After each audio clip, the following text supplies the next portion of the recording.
Bayu, seorang anak punk yang hidup di jalanan sejak usia belasan, telah merasakan pahit getir dunia lebih dini dibandingkan anak-anak seusianya. Saat teman-temannya sibuk belajar di sekolah, ia justru berada di trotoar, berteman dengan debu jalanan dan kerasnya hidup. SMP pun tak pernah ia tamatkan. Sejak kecil, hidup tak pernah memberinya pilihan yang layak. Rumah yang harusnya menjadi tempat penuh cinta telah lama hancur oleh kemiskinan dan pertengkaran orang tua yang tak berujung. Wajahnya penuh tato yang ia buat sendiri atau bersama teman-temannya. Setiap bulatan tinta adalah cerita tentang luka dan kenangan buruk yang tak bisa ia hapus. Di tangannya masih sering terlihat bekas lem aibon, kebiasaan yang dulu ia pakai untuk melupakan kenyataan yang menyesakkan dada.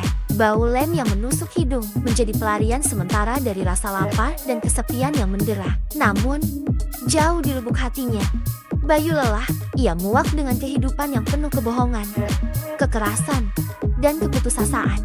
Malam-malam dingin tanpa pelukan, rasa takut yang tak pernah hilang saat tidur di emperan, dan pandangan penuh hina dari orang-orang yang memandang dirinya seolah ia adalah sampah. Bayu tahu, ia tidak ingin selamanya menjadi seperti ini.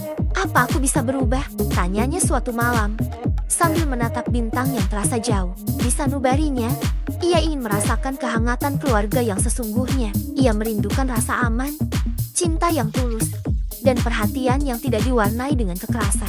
Bayu ingin bekerja, ingin berkarya dengan tangan dan keringatnya sendiri, bukan sekadar menjadi anak jalanan yang dilabeli dengan segala stigma negatif.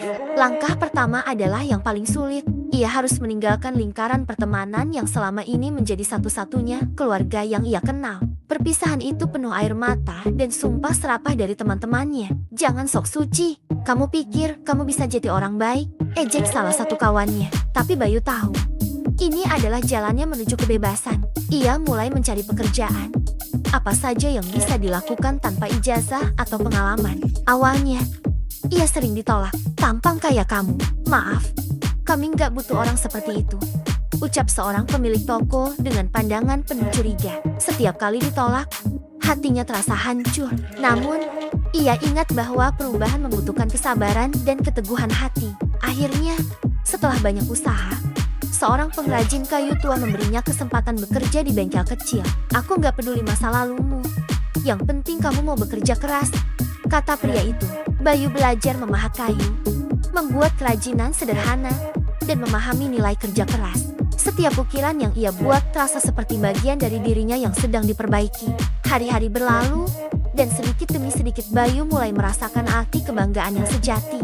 Ia mulai melihat hasil dari tangannya sendiri, dan setiap kali keringat menetes, ia tahu bahwa ia sedang membangun masa depannya. Perlahan, pandangan orang terhadapnya mulai berubah. Bukan hanya karena pekerjaannya, tetapi karena sikapnya yang kini berbeda.